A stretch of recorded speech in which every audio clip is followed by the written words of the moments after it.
The following program will make you want to grow things and experience new and wonderful dreams about your plants, garden, and garden design. Listener participation is always strongly advised.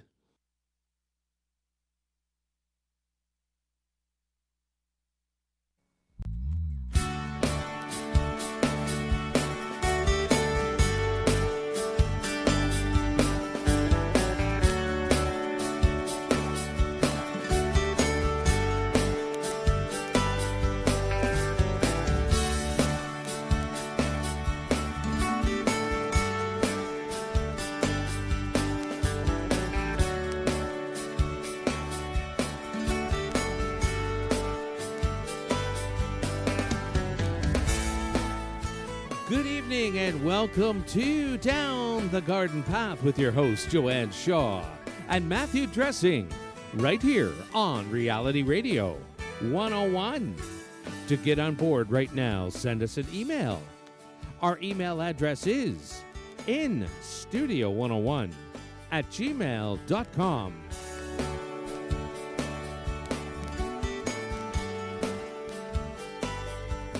And now, ladies and gentlemen, right to your hosts of Down the Garden Path, Joanne Shaw and Matthew Dressing. Thank you, and welcome everyone to this episode of Down the Garden Path, where we discuss down-to-earth tips and advice for your plants, gardens, and landscapes. As landscape designers and gardeners, we think it is important and possible to have great gardens that are low maintenance, and we want to help you make it happen. I'm Joanne Shaw, landscape designer and owner of Down to Earth Landscape Design. I've been designing beautiful gardens and landscapes for homeowners east of Toronto for over a decade. With me across Zoom this evening is Matthew Dressing, my co-host. Hello, Matthew. Hello, Joanne. Good evening, Gary. Hello, everyone. I am Matthew Dressing, horticulturist and landscape designer, and owner of Natural Affinity Garden Design.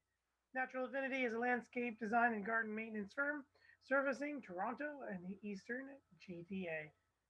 Joanne and I enjoy hosting Down the Garden Path each week, bringing you interesting, relevant, and helpful topics to help you achieve a great garden.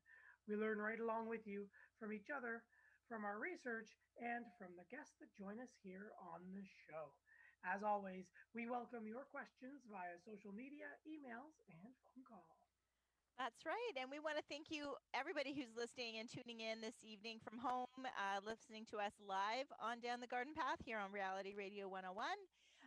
Let everybody know that you can also listen to past episodes of Down the Garden Path on your favorite podcast app. So while you're there, please subscribe so you'll be notified of new content. And please like, share, or leave us a comment. Right? That is right. That is right. We love That is hearing right. from you guys, and Yeah, yeah, definitely. And tell your other gardening friends about it. I mean, I think podcasts are the new thing.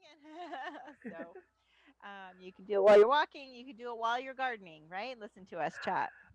that's right. And, with all the social distancing going on, seminars and demonstrations and things like that are very limited. So, That's a right. great substitute for your gardening fix. That's right. But we love everybody that tunes in live and asks us questions. And it's so much, it's best of both worlds, right? Oh, yeah, 100%. Mhm. Most certainly. Would it be neat, though, if they could see us, like you were saying, you kind Yes, of slipped yes. there? Yep. Find some sort of format where everyone can tune in and see Tune us. in and see us. That would be interesting, wouldn't it? That would be. Well, we laughed because I was trying to take a picture of us to post, and I was like, wasn't able to do that. So we're gonna try again this week, and we'll see, so you guys can see what we look like on Zoom. Yeah. But we miss the studio, Gary. So yeah, I miss you guys live as yeah, well, but yeah. it is what it is. It is what it is. For sure, for sure. But September's a great month, and I can't believe it's the last Monday in September. Me either. I giggle because we've had like two shows and I know. the one, whatever, it's gone by so quickly. It has. But yes, we have been very blessed actually this month, especially up here in the GTA. It's been warm and beautiful. There's been some cool times. but the weather this week was gorgeous. Hmm. And we still have lots of cool and great, timely information to share with you. As every month, we do a new topic here on Down the Garden Path. And as we end September, we were looking at how to extend your gardening season from fall annuals to fall bulbs to lifting your summer bulbs and bringing in your tropical plants. And there's always those fall lawn care questions. Hmm. We were discussing tips and tricks to get the most out of your fall season. And tonight, we're going to wrap it up this little tiny short month with bringing in everything tropical. So, do you have a lawn question? Do you have bringing in a tropical question? Or do you Hmm. just want to say hi and where you're from? We'd love to hear from you. Rate us here at the studio, in studio 101 at gmail.com. That's right. Yeah, and this is it's we're really this is so many people have houseplants or tropical plants outside for the season, and now is the time to start getting ready to bring them inside. So I think it's really, which we knew what we were doing when we planned it, right? Timely show on purpose. That's right. That's right. And what about your garden this year? Did you have any tropicals or other things to bring in? I know you tried last winter with a few. I did, yeah, and I'm going to I'm going to bring them in again. So I did have dipladenias or mandavillas. I don't know which is the proper term, but I'm going to try the two that I brought in last year. Both did really well, grew and came back. But unfortunately, by the time they didn't start blooming until the beginning of September. Oh, So I'm gonna try again and and hoping you have some more insight into, oh, what did I do wrong or what do I need to do to force them to bloom a little earlier in the season. Yeah, and I have also have a couple of foxtail ferns. oh, So I'm not sure, like, because to me, I feel like they're just going to dry up and just drop all their foliage. But so I'm kind of curious to see whether they are something that we can bring inside. yeah. But yeah, but I know, the canna lilies, anemones. I did buy some anemones, and so I know I need to bring those back inside. So yeah, so I'm like, so there's quite a few things. So I'm sure our listeners have questions about, and we'd love to hear what kind of houseplants do you have, right? That's right. That's right. Hmm. What do you guys have outside? Where are you? What Yeah. are you bringing in? Hmm. Share some experiences. And you can always send us a picture too to instudio101 at gmail.com. That's right. That's right. Did you put any tropicals like on your balcony? I did. You know what? I went with a red mandevilla. I bought an obelisk for Okay. one of my pots. Excellent. And So you she's, call it Mandevilla instead of Dipladenia, but it's just right. yeah, I call them mandevilla. Yeah, they Okay. tend to be more of the vining, climbing ones, and then Oh, the okay. dipladenias. Not that they can't climb or do anything, but I think more of them can be some of the smaller, mounding, sprawling ones versus the bigger Okay. So when I look climbers. at the pictures of them, like images, Oh, the flower is the same. So is the it just, is flower's the that same. it? The leaf is the same. They're Oh, like okay. so Okay. So closely that's the related. difference. Okay. Okay. Yeah, that's the difference that Yeah. I've always known. Yeah. Yeah. I mean, the ones I bought were in a hanging basket, and then I just took them out of the hanging basket. So I guess they were meant to kind of hang down. I didn't buy the one with my neighbor across the street. She's got a beautiful red one on an obelisk, so it looks really good. And that's what I have. Yeah. Yeah. Yeah. So, Yeah. so yeah. So that is good. That is good. Yeah. So I have one of those. I'm gonna try to bring in. A friend of mine. I inherited 40% of her bay laurel plant. Um, 40%. so she had this. She grew. You get in the garden centers. That little 4 or 6 inch pot. The thing's like maybe 8 inches to 12 inches tall. So she's kept it for a few years, and the thing is now 3.5 feet tall, and it was like 5 feet wide. So she's cut it into three and given me 40%. So I've got like this massive 12-inch pot out there on my balcony, and it's standing 3.5 feet tall. These thick, thick, like they're the width of my thumb. But she's just billowing out all these new leaves. So I'm looking forward to a fresh harvest of some leaves and drying some for Thanksgiving and turkey soup and sweet potato soup. And all that Okay. kind of stuff. So I'm going to try to bring her in. And then I Yeah. do have one um, little tropical fern. I totally forget what the name is. Nope, sorry, it's a button fern, and it's little button, um, dark green, round leaves on the stem. Likes it kind of dry, but likes it bright and indirect. So I have a pot ready for her. I was putting her out in the balcony on the shade and fattening her up. So I'm looking to bring her in too. That's Yeah, good. so a few of So them. what is the magic number? Like is it the light, the fact that it's getting dark earlier, or is it a temperature? Then I know nighttime temperatures factor in the spring about when we can bring them inside, outside. Is that also, I mean, they certainly survived that first hard frost that we had. Not that it was super hard in the GTA. Yeah, yeah. Tropical winter usually starts around 14 to 16 degrees Celsius. So Okay. usually when we start to hit those, we get those odd nights during the summer where it gets fairly cool. So the odd up and down, it kind of hardens them off a bit. So the Okay. fall is a little bit more forgiving. So, but usually when you start to hit the 9 to 10, that now we're really kind of pushing their hardiness. However, like you were saying, we had some really cool nights. My tropicals up on the second floor, I did took no damage to any of them, and I think where I am, I think I got down to like 3 degrees by like 5 in the morning. So we got really cool. I think I'm Oh. just a little bit more protected. But yeah, as they start to cool off, get to that 9 to 10 degrees, it's kind of we want to start thinking about preparing our space inside, um, and bringing them in to protect them from those cool weathers, those cool nights. And just like the spring, we can put them back out again. But anything you want to keep that we've got that risk of frost or that really, really low dip, that's when we want to start to think about bringing them in for the season. Okay. Oh, go ahead. No, no, I'm good. Oh, okay.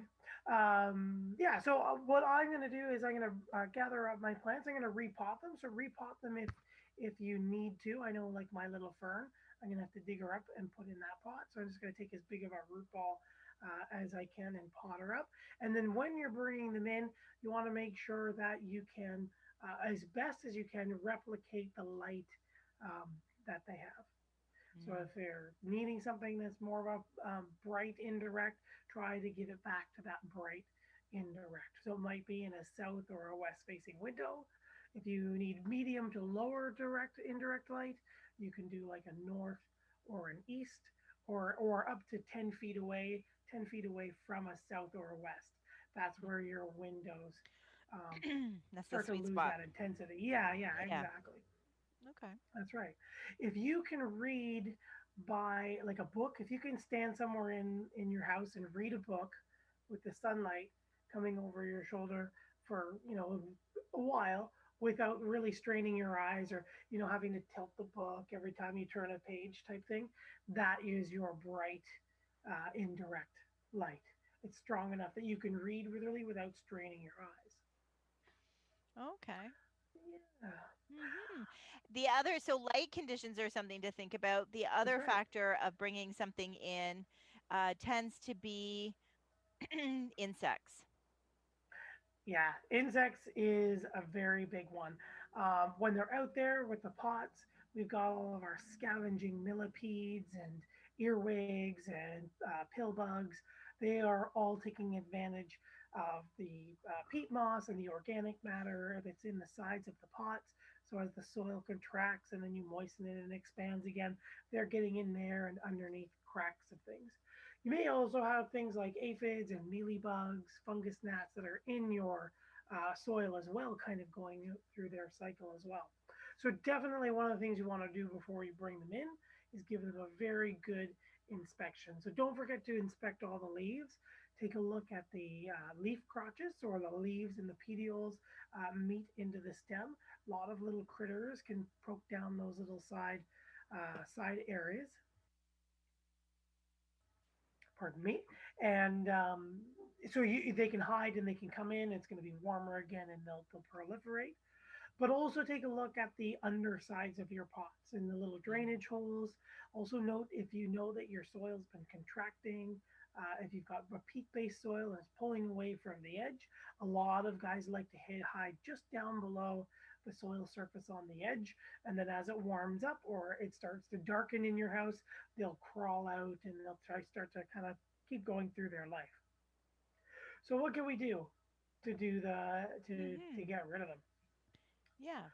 Um, Take a look at the foliage. You may just have to maybe as simple as just kind of if you've got aphids, hosing it down. A very organic way. They're just kind of little balls of jelly, just your thumb over the end of your hose, and just kind of combing up in a direction or the direction that kind of peels them off. Or you might just need something like an insecticidal soap. You Mm-hmm. could do that too. Yeah, and I've seen where I mean, you certainly could spray it out in the open or spray and make sure you get under the leaves, that type of thing. I've heard of people putting them in like a plastic bag Yeah. and like a big, clear plastic bag or a plastic garbage bag, kind of spraying them, but then tying the bag and just letting things kind of, letting the not that there's fumes in insecticidal soap, but No, but you kind of always have that like small particulate, that vapor that you can't really mhm. see in the air. So yeah, the idea is that bag, like you were saying, it kind of concentrates it and it sits in there so that it settles in and lands on something. Yeah, I think you waste less of the spray too because you're not now like doing the air all around you kind of thing. Yeah, you're not And especially spraying if it it's a beyond you. windy, like the day you plan to do it is a really windy day or something like that. I mean, then that's another kind of resource to use to help with that. Yeah, exactly. And if you are doing it on not so much of a windy day, do make sure there's just the slightest breeze. You don't want it winding that like windy enough that the wind will change direction and blow it in your face. But you want enough of it that if you are in a tighter area, some people will bring them and do them in the garage if they waited right to the last minute. Make sure that there's a slight bit of air circulation so that vapor doesn't collect in the air and just stagnate in front of you, and then you're breathing it in and out and breathing it in and out. And I'm thinking, and I'm looking to all of our U.S. listeners who have a little bit more potent Yeah. chemicals at their treatments at their disposal, for Yeah. sure. Definitely. But I'm sure there's a lot that are environmentally friendly too and realize that having those chemicals in the house and inside isn't good, right? Yes. And that's why for them that don't realize that those have been banned here in Canada, so we don't have any of those more like what they would call systemic, right? That Yeah, you guys have more systemics where we don't have them. All of our sprays are now just straight up contact sprays. So contact sprays. they're shoot to kill. If you Yeah. miss them, nothing really happens. Yes. Yeah. Yeah, definitely. Um, I've also heard different other remedies like soaking the pot really well that you kind of kill or drown. You may it potentially could hurt the plant, but really, drowning any insects that might be in the soil. Some people have washed, like literally wash out the soil, right? So Yeah. there's different levels of oh, work, I guess, Yeah. right? Yes, Sanitation. yes, yeah, definitely. If all else fails, I think those sticky traps are great um, because anything that, especially if it's a flying insect, they just get stuck to the sticky traps, and then they can't lay eggs and then can't reproduce. I mean, that's the biggest thing. Like if you get one or people, some people say, "Oh, what's a big deal? Like one or two insects come in the house." Well, the issue that's not that big of a deal, but if they end up laying eggs, right, then now all your other house plants and other things can be in jeopardy. So Yes, exactly. Just as a thought, just to going back a bit with the mhm. drowning of the pot, I Yes, always like to recommend wait till it's the next time, but as you bring it in, if you can, time it with the next time you have to water it so that it's not already waterlogged and under true. Yeah, extra water. And then you yeah, can water it, and then kill them all sideways like that. Yes, exactly with the sticky traps, especially with your fungus gnats because one of the things that a lot of people forget, because you kind of get in that rhythm of when to water your house plants, you've brought them in, and even though it's as warm in here in the house, for example, as it might be outside when you've had them outside, people continue to water them as normal. But the plants are recognizing that the days are growing shorter. and that sunlight isn't as bright as it is to them as it is to maybe us inside. So people tend to think that they need more water as they would have in the heat and the humidity outside, even though it is warm inside and Mm-hmm. a lot more drier. People tend to overwater. So then going to your sticky strips, fungus gnats tend to be a huge issue starting right about now, October, beginning of November, depending on where you are as things come in. And yes, all you need is two. And the fungus gnats, you can have four generations going in at once. Oh And my. yeah, and their larvae are going to eat through all of those roots, and then you're overwatering it, which is just giving the fungus gnats the better spot to breed. The roots are struggling because they're being eaten. Then the rot's going to set in, et cetera, et cetera. So yeah, just being mindful and yeah, just kind of keep an eye on how many, what you said, how many are there, and see who's you've got. Bring in a trap and see if anybody's around. Yeah, yeah, exactly. So I think we've got a few Do we? questions in the queue.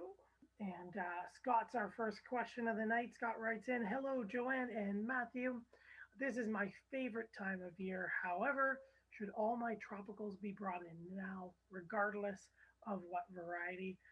Scott, yeah, I mean, Scott, if you've got the space and you're ready to do it, and you know the temperatures and the weather is threatening enough, whenever you are ready, most certainly.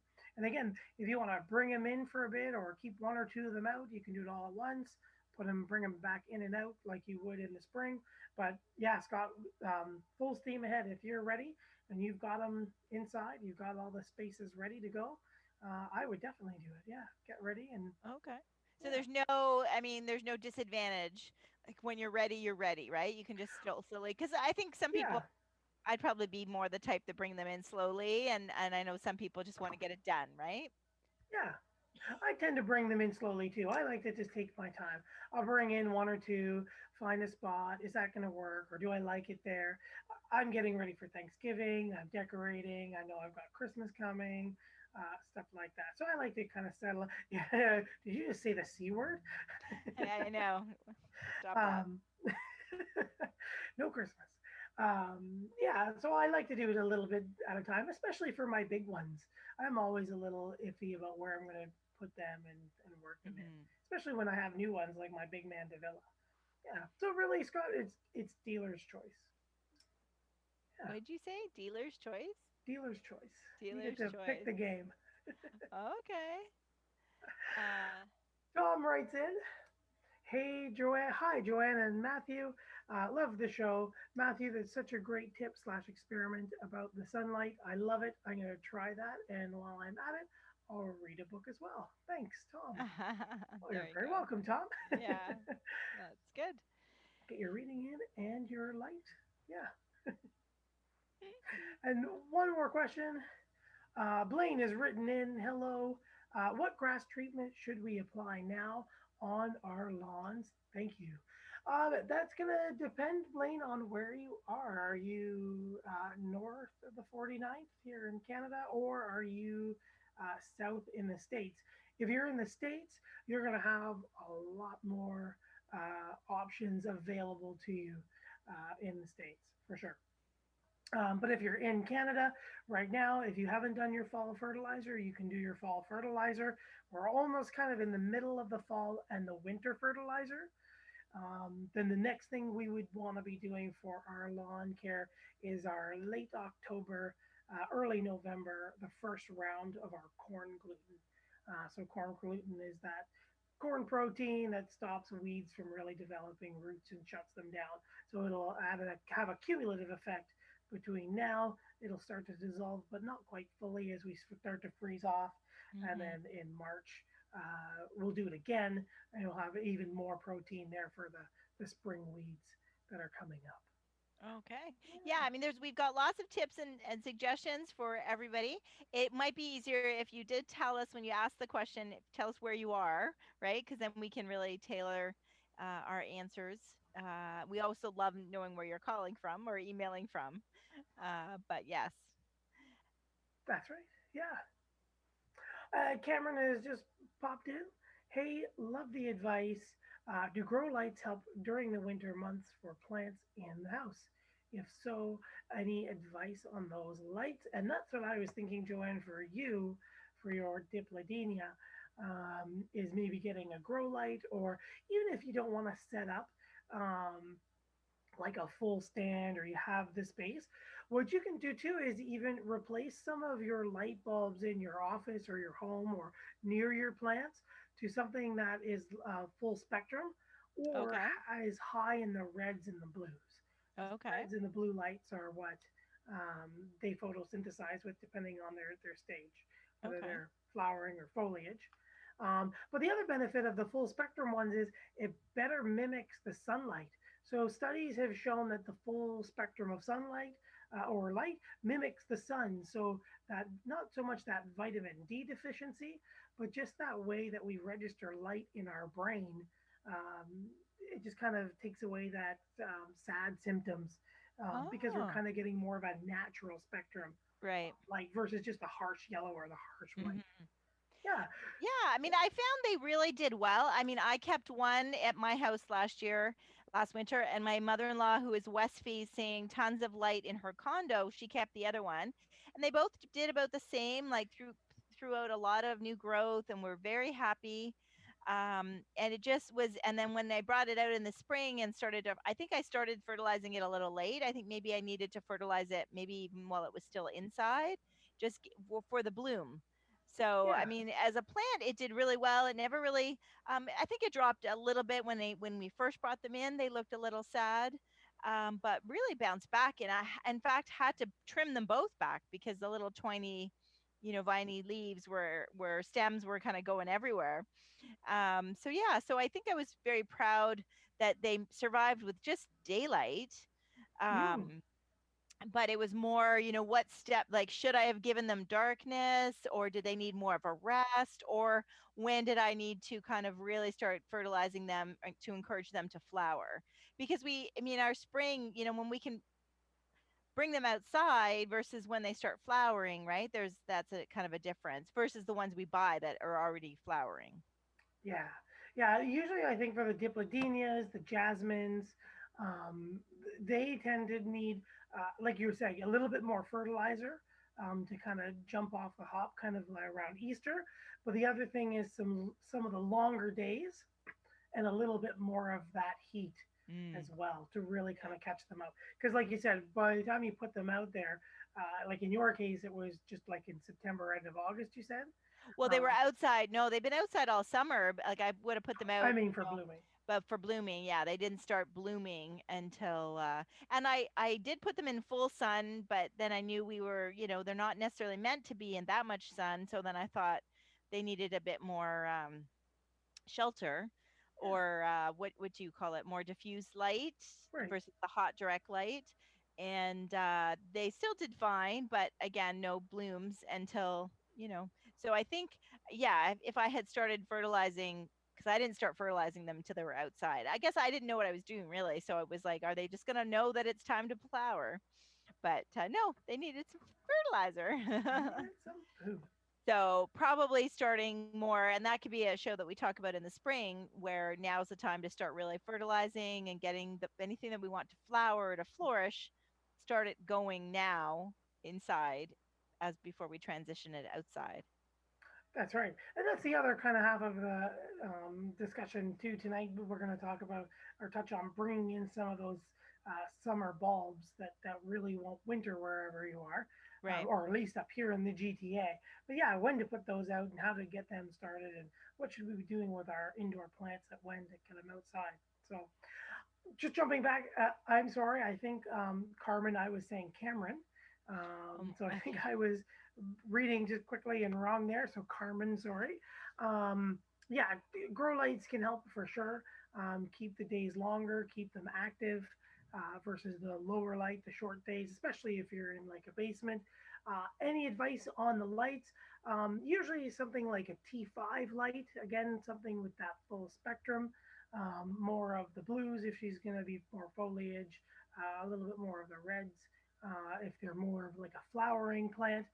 A lot of people are finding even just straight LEDs are doing perfectly fine with or without the reds and the blues mixed in. Oh, really? Just flat out an LED light Mm-hmm. somewhere in the area or directly on the plant.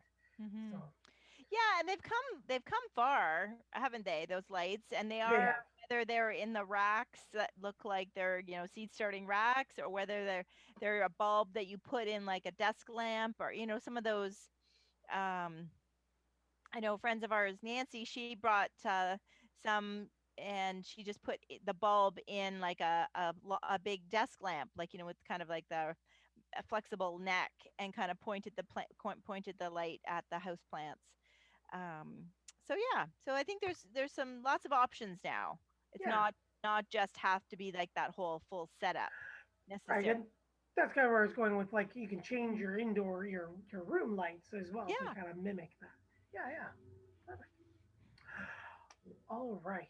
So we So talked did about did our person who asked about the lawn write back about where they were, so we can really tell them what to do? no. No. Okay. Um, We want um, to we want to tell you what to Lane do. did not. Oh, Lane, maybe it's not because we did tell him what to do. I don't maybe. know. Yes. Yep. Yeah. So if you guys are just joining us, we are talking about bringing in everything tropical, getting ready for, dare we say, those cooler months. So bringing in your, lifting your bulbs, bringing in your house plants, what to do, etc., etc. And so far, we've talked about, insects, checking your plants for your insects, taking a look at the soil, taking a look at the plants above, and some of the techniques to go through that. We talked about replicating the light inside, basically putting them inside, replicating as best you can in one of your windows or with some artificial lighting, the conditions that they came out of, so that they can keep going.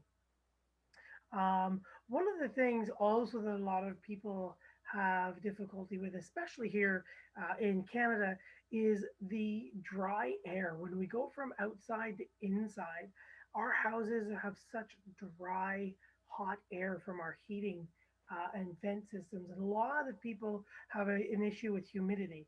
So, one of the tricks, everyone says, well, I missed my plants. That really doesn't do too No. much. That's not No. the best way to do it. And nor is the bathroom the best room in the house for overall and general humidity. So instead of doing your misting of your tropicals, get a saucer that's wider than the upper lip of the pot. So if you have a 6-inch pot with a tropical in it, set it in an 8 or a 10-inch saucer. Fill the saucer with some sort of decorative stone or pebble or something, Mm-hmm. so that it's not sitting in the saucer, and then fill that difference with water. And basically, what's going to happen is the warmth in the house is going to excite the water, and it'll just evaporate and basically create a cloud and a rays above and around that plant. That is a better way to do it. And as the water evaporates, it's constantly replacing itself within the proximity and the leaves of the plants. If you missed it and you walk away, your wake, just you moving through the air, is going to pull it and move it. Imagine your breath in the winter as you blow it Yeah. out and you move, right? You can see it dissipate fairly quickly. So if you Mm. missed, you're going to get it and then you're going to move it. Okay. The other room, instead of the bathroom, the best room, if you've got room in it, is the kitchen for your Mm. overall humidity. And it's because we're always running the water, the hot water, the cold water. Oh Water is yeah, the escaping kettle, into I the would think. air. The pot, yeah, the kettle we're Exactly. running, the coffee, yeah, Kettle, your coffee exactly. maker, the heat of the oven, exciting the moisture Hmm. in the air. So the kitchen, if you've got it, or a nice window in the kitchen or a space, that's your best spot in the Okay. house. Higher That's humidity than bathroom. that's good to know.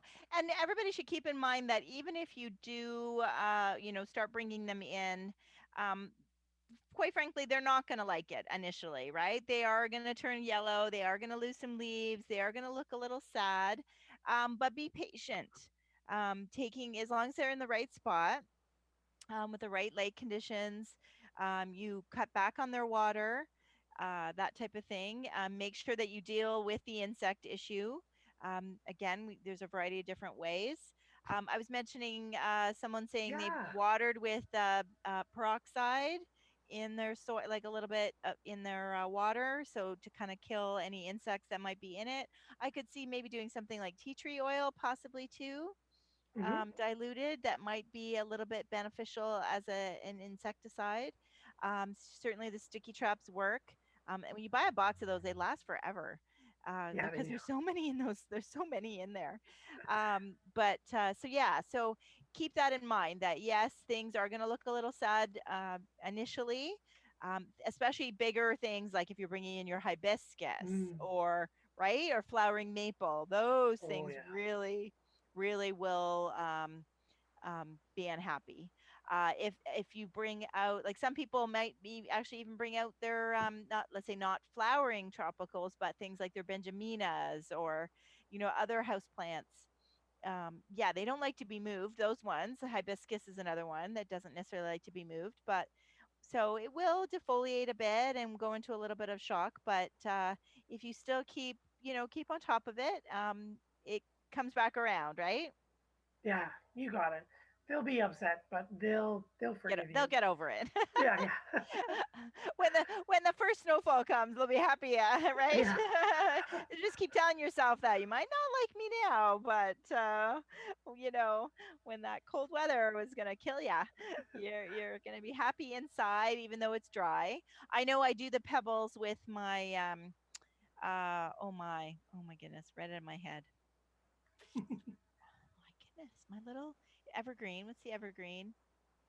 Your like Norfolk pine. Yes, yes, yes, yes. Yeah, I have one and of that. those. I never take it outside. I do leave it inside, but it's more in the winter when then we turn the heat on that I definitely make sure I water the pebbles and keep the humidity going. Yeah, and they like that humidity. Yeah, Yeah, they do. especially those guys. And it really is an easy thing. I've seen some people do, you could even do, like if you got a big rectangular table or something, or like a sofa table, you can even get like a boot mat. It's Yeah, like yeah, yeah, right? They're very narrow, very subtle. Fill it with a little bit of decorative and people won't even notice it, really. It doesn't have to be a big deal. Like, you can do it subtly and really improve the humidity in your home. yeah. That's right. Yeah, if you had like a boot rack under a multi tray, Yeah, kind of. Yeah, even like, right, the boot pine trays. birds. And there are even some I've seen, you've all seen the placemats too, that you can buy that are already like river rock all glued together, right? I think, oh, that would work too. So yeah, there's a few different things. I'm sure Pinterest has a lot more ideas than what we can give you, but those are just a few. Yeah, And I don't want to scare anybody. It's not a difficult thing to do. It's fun to try. I mean, if you like, that's how I felt. Like, I spent $40 on each on two dipladenias last year, and thought, oh, let's give it a shot and see if I can do it, and I did. And Yeah, so I definitely will get red next time because I've gotten tired. I've got mine are white, so I'm like, what was I thinking oh, getting white? But white does suit my house. But anyway, so we'll see, and I might give a shot with my foxtail ferns and see if how if it works, because they are very, it's all foliage, but they look very cool. they do. They're very cool looking. Well, we'll Yeah. have to update everybody as we We go will. through We the will. winter. Definitely. Definitely.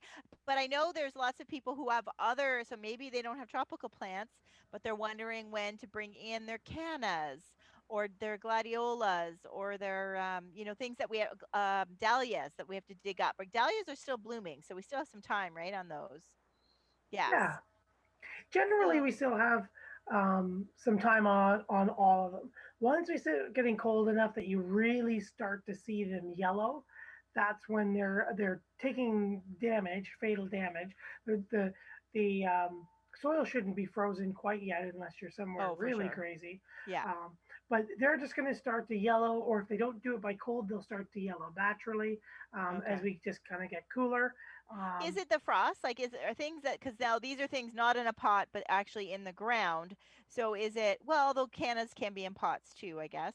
But is yep, it that really that's kind of dictated after we get a frost and yeah, that's the where foliage she'll. starts kind of forcing it to go to sleep and Yeah, then, yeah. yeah, yeah, exactly. As long as it's not going to freeze, the soil doesn't freeze. The tubers and the bulbs and the rhizomes and all that kind of stuff should all be okay. She'll draw in whatever energy that she can, and then it's time to dig her up. But like you said, the dahlias are beautiful. The areas that I've seen, not a leaf is out of place on them. They're blooming strong. Same with the cannas that I've seen. But yeah, as Now, they should start to should yellow. people start like watering them less, or still just keep taking care of them and then waiting? Yeah, just keep taking care of them until they start to really tell you it's time to go. Okay. Yeah. Okay. All right. So it's time to go. They've gone yellow. It's cooler outside. We take them out of the soil, and is it kind of like garlic and other things, or we kind of let them dry a little bit on some newspaper in the garage before we bring them inside? I know we're not supposed to water them or wash them, right? Like we're supposed to let things just kind of dry naturally. Yeah. Yep, Yeah. you got it exactly. Yeah, dig them up, brush them off. I mean, you don't need to have a massive, you know, 10 by 10-inch root ball on the end of your bulb, so you can brush away anything. You don't want to, like you said, don't want to wash them off. Leave the Hmm. soil that just kind of stays stuck to them, but you can narrow them down to just the roots. Once the foliage is kind of ugly, once you dig it up, you can just give it a nice clean cut off the top. Hmm. Cut it down to the tuber there. Don't cut it into it. Those little parts will seal off and fall away. And then, yeah, it's time to give them a few days just to kind of to air dry, like 2 or 3 days. That's all I Hmm. ever did with my cannas. Leave them for 2 or 3 days, and then I'll prep them with usually some shredded newspaper, some sawdust, into somewhere in a nice, cool, dark space that doesn't freeze. We don't want the bulbs to freeze, but we want it cool enough to keep them with that signal that you know what it's time to go asleep and stay asleep. So that 4 to 6 degree Celsius range. Sorry to our U.S. listeners, I'm Hmm. not good at going the other way. Yeah. Um, yeah, and then just keeping them cool and keeping them dark. I like to add a little Like open. paper bags and like or a cardboard box in the basement is usually a good spot, right? Yeah, yeah. If you've got some milk crates or tulip crates, something that's it's a hard container with some holes that'll let the air pass through and circulate through the paper. If you use like shredded something like a shredded newspaper, or yeah, if you keep them in a bag as well, that you don't really need that.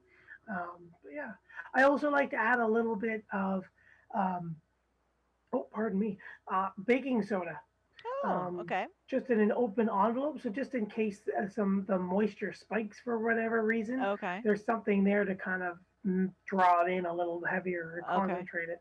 Yeah. Um, Which is why we don't want to wash. Like I think if even though the roots are right. all dirty and the bulbs are dirty, I know some people just want to wash that and clean it, but really we don't want to introduce any moisture or any mildew possibility because now that we brought them inside and we're going to put them in a cold, damp, dark place, Right. then that's just breeding ground for mildew. So that's why we want to keep it dry. So if we were now, is now sorry, when we're bringing them in, is that the time to start dividing them if they're too big? Or would that be something we would do maybe in the spring before we start potting them up or getting them ready to be outside? Yeah. So we would want to wait until spring to start Okay. to divide them, and then That's they're it. Yeah. actively growing and they can heal themselves.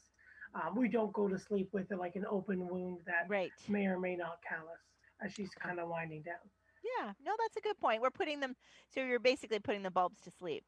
Yeah, yeah, bringing them in, and then yeah, depending on where you are, these could be like you were saying, your dahlias, your cannas, your callas, your gladiolas.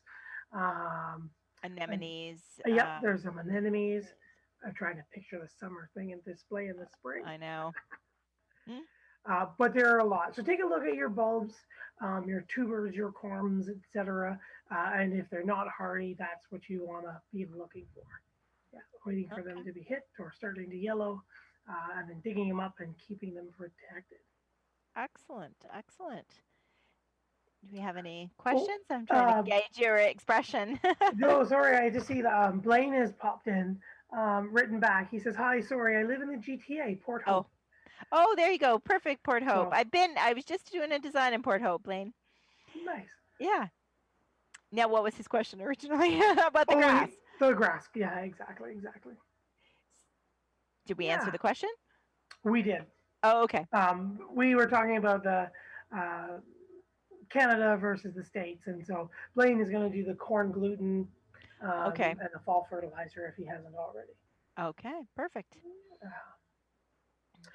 But no Um, grass seed. You can't do grass seed, Blaine, if you're doing the corn gluten, yes, right? That's the that's thing. that's So, because the corn gluten prevents things from germinating, any seed from germinating, including grass seed. So that's it's right. kind of one or the other.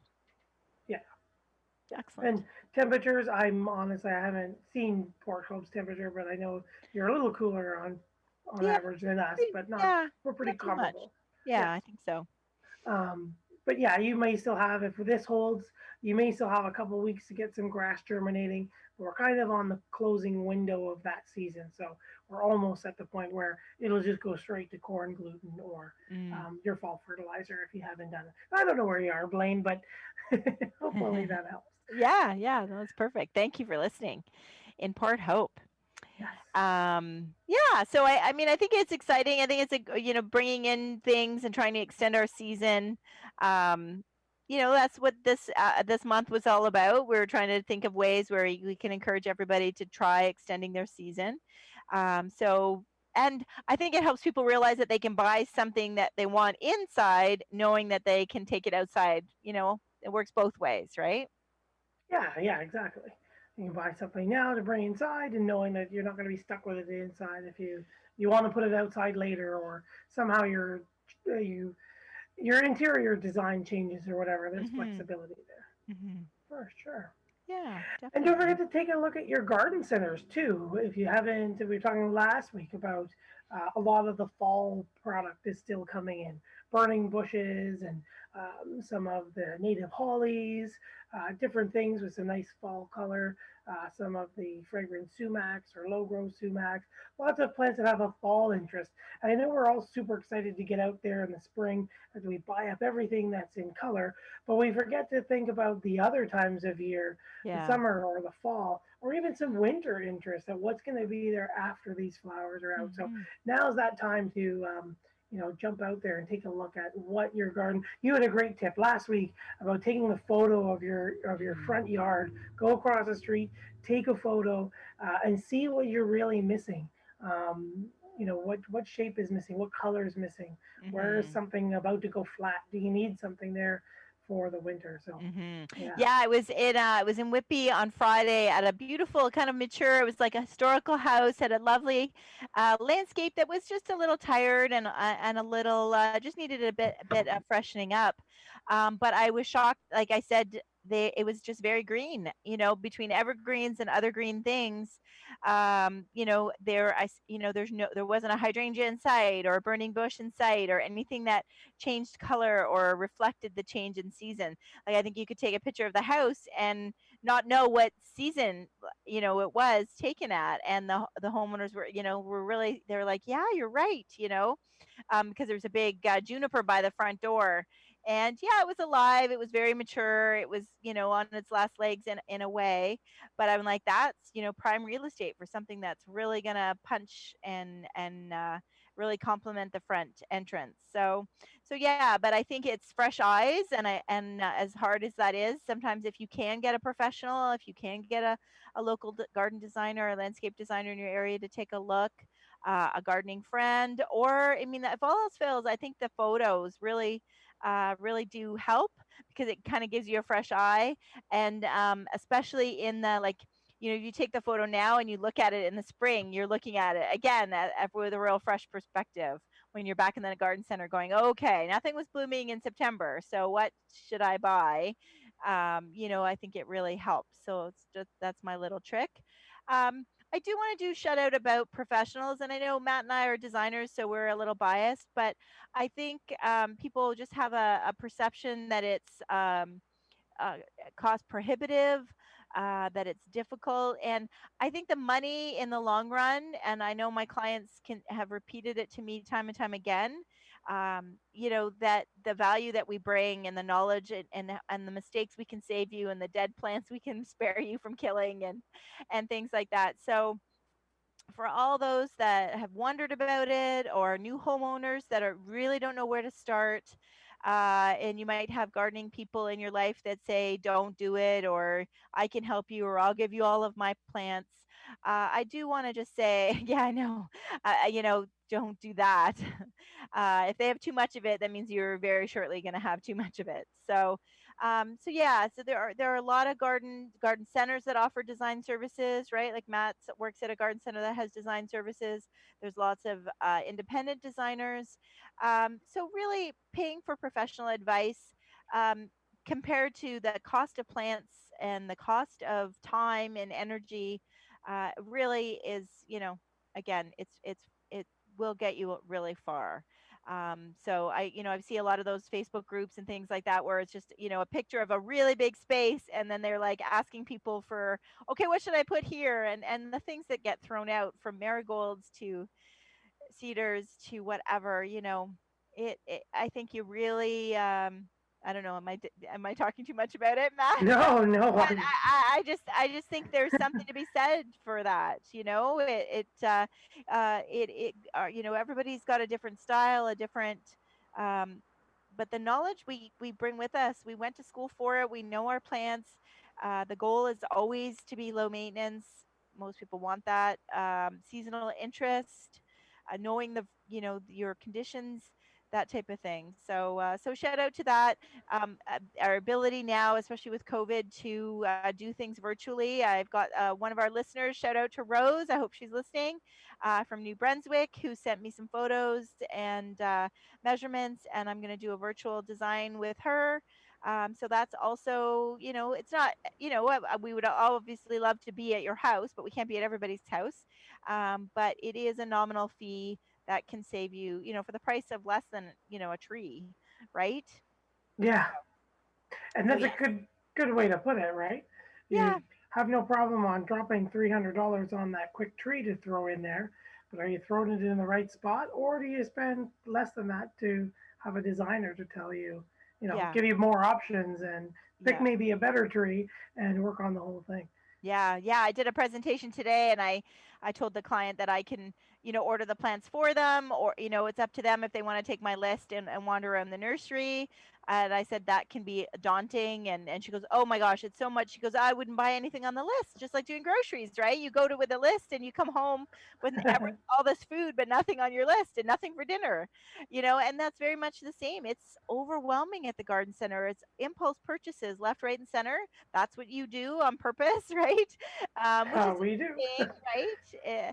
But there are better ways to grow a garden. So There is, a and shout that out. And the fall is a great time to plan that. You can work with designers even over the winter, so that you can hit the ground running in the spring. And you mentioned how, with everybody spending so much more time at home, there's a lot of new interesting gardens and gardening and garden clubs. oh yeah, They come to the nursery, and you guys just don't have the time to answer all the questions, right? And you can't look at the phones, and you can't get in, zoom in like we used to be able to do. So really having someone take a look professionally will really save you lots of money, right? you got it. You got it. And just going back to, as you say, it's so overwhelming. It's one of the number one things that I hear is, oh my gosh, I had no idea where there were just this many shrubs, and I'm not even looking at evergreens or trees yet. Mhm. Like, how am I going to get through this? And Mhm. there's annuals and perennials. Yeah, so yeah, that excellent point. Yeah, and not knowing where to start, Yep. and So and yeah, and where that do we kind of start? thing. Yeah, definitely. And if you didn't, if you grew up somewhere else and you don't know what plants we have here, it really, or you don't know, lots of times I'll get calls from people who just bought a house, and the snow melted, and that's how I got into it. The spring came, and it was like, oh my gosh, what are all these plants, and what do I do with them? Mhm. So I totally have been there. I just want to remind people, it's not as difficult or expensive as you think it will be. That's right. Yeah. So, but we're excited. I don't know. Are there any, as we wrap up, are there any other questions? No, no, No, everybody's good about what to bring in, eh? everyone's listening to us and looking at their plants outside their windows. Yes, yes. Oh, So look we at can that start one. doing it anytime though. So that's good to know. Because I think sometimes people that when the cold, if you procrastinate it, then you hear, oh no, it's really going to get cold, and now you really have to frantically bring like a ton in at the same time, right? So Yes. so it is good to get started early. Yeah. How do I make sure all these have none insects? Where am I going to Yeah. put this one, and this one? Yeah. Yeah. Yeah, for sure. For sure. And so this wraps up our short but sweet extend the season September. What are we talking about in October as our year is winding down? That's right. Our year is almost at the end, and as October dawns next week, we are talking about all about our environment, the Mm, environment around us. So we are looking at the environment, climate change, how we're affecting our environment, and how it's playing into not only our gardens, but I think just overall the impact that our decisions are having on our everyday and everybody's everyday day mhm. life, no matter where you are in the world. Yeah, and we are still kind of scheduling those shows. So if there's something specific that you want to know about, or if you, um, want us to look into something, or a book, or an author, or a speaker, we would love to hear from you. So we've got because I think it's a five, is it not a 5 week month? Yes, we have Canadian Canadian Thanksgiving, Thanksgiving. and the That's right. Americans are like, what? I Uh, know, I know. which is October 12th. So we'll be back for the 5th next week, and then we'll be off on the 12th um, for Thanksgiving. Gary loves it when you tell him that live on the air when he doesn't know. Yes. Oh, what? And maybe we'll play a repeat. I'm not I'm sure. sure we will. I'm sure we've got an October in the garden That's for exactly what I everybody, was thinking. right? To keep them ready and prepared for their October gardens. So definitely we will do that. Yeah, and I did speak to our native bee expert, who I'm really excited to learn more. And that's an environmental issue. Is the native Mm, bees. So much focus has been on the honeybee.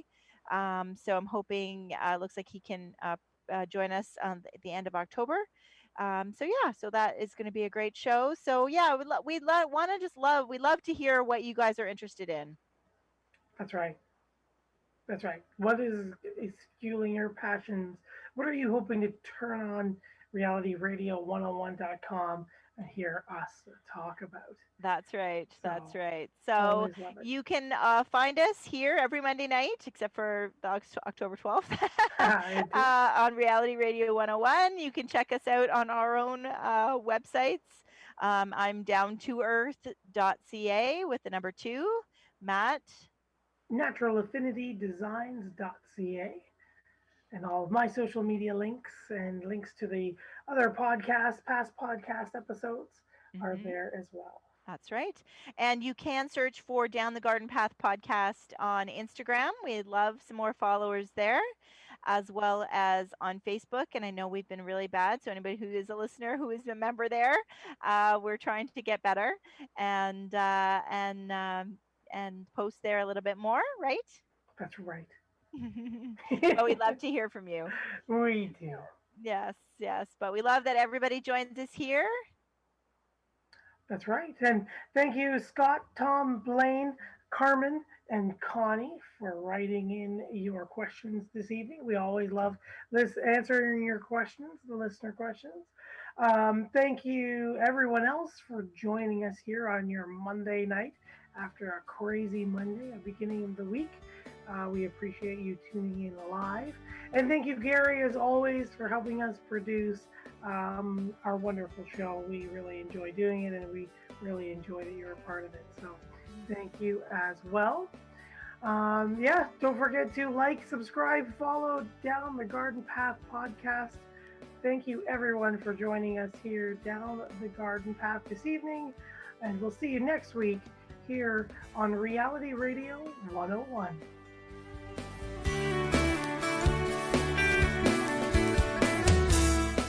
Thank you for listening to Down the Garden Path with your hosts, Joanne Shaw and Matthew Dressing, right here on Reality Radio 101.